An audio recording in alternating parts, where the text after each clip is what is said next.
नमस्कार। ओम प्रकाश राजभर जी बार बार हिस्सेदारी की बात करते हैं और जब हिस्सेदारी मांगने लगे बिहार में तो उनको जो है एकदम भारतीय जनता पार्टी का गठबंधन ने पूछना ही बंद कर दिया। एक तरह से उनको भूल गया कि ओम प्रकाश राजभर हमारे एनडीए गठबंधन के हिस्सा है।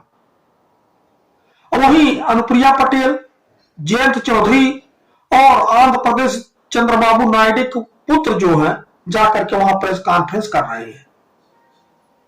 क्या उनकी वो हैसियत थी कि वहां वोट को ट्रांसफर करवा सके? लेकिन ओम प्रकाश राजभर जो कई दिनों से बिहार चुनाव को लेकर के लगे हुए थे, उनको आशा थी कि 2-4 सीटें मिल जाएगी, लेकिन नहीं मिली।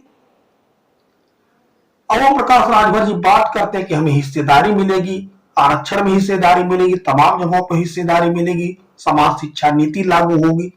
लेकिन राजभर जी शायद भूल गए, जैसे ही आप हिस्सेदारी की बात करोगे भारतीय जनता पार्टी आपको बुलवाना शुरू कर देगी। एनडीए गठबंधन ने उनको जो है उनका पूरी तरह से याद दिला दिया कि आपकी हैसियत क्या है। अकेले लड़े 44-45 सीट पर, एक तरह से उनके कैंडिडेट क्या है, बलि का बकरा साबित हो रहे हैं। अब तो चुनाव हालांकि खत्म हो गया, उनके पुत्र ने कहीं कहीं प्रचार किया।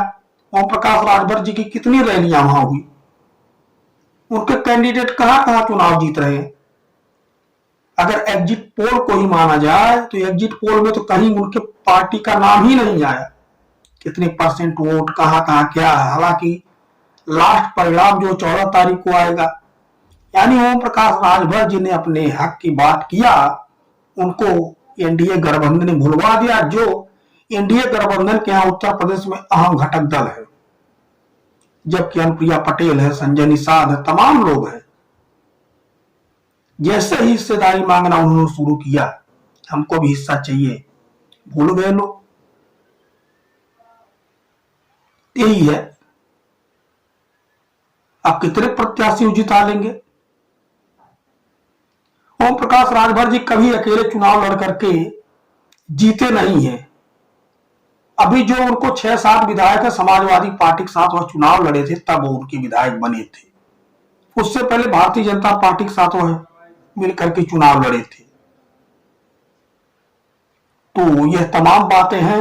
अब जो 2027 का विधानसभा का चुनाव आने वाला है, अब ओम प्रकाश चाचा किधर रह करके चुनाव लड़ेंगे यह तो पता नहीं, क्योंकि चाचा की निष्ठाएं जो है समय समय पर बदलती रहती हैं और वह किधर चले जाएंगे यह भी पता नहीं लगता। सपा के साथ रहेंगे, भाजपा के साथ रहेंगे, किसी अन्य दल के साथ रहेंगे, जहां उनको अवसर मिल गया वहीं चले जाइए। बाकी देखते हैं। धन्यवाद।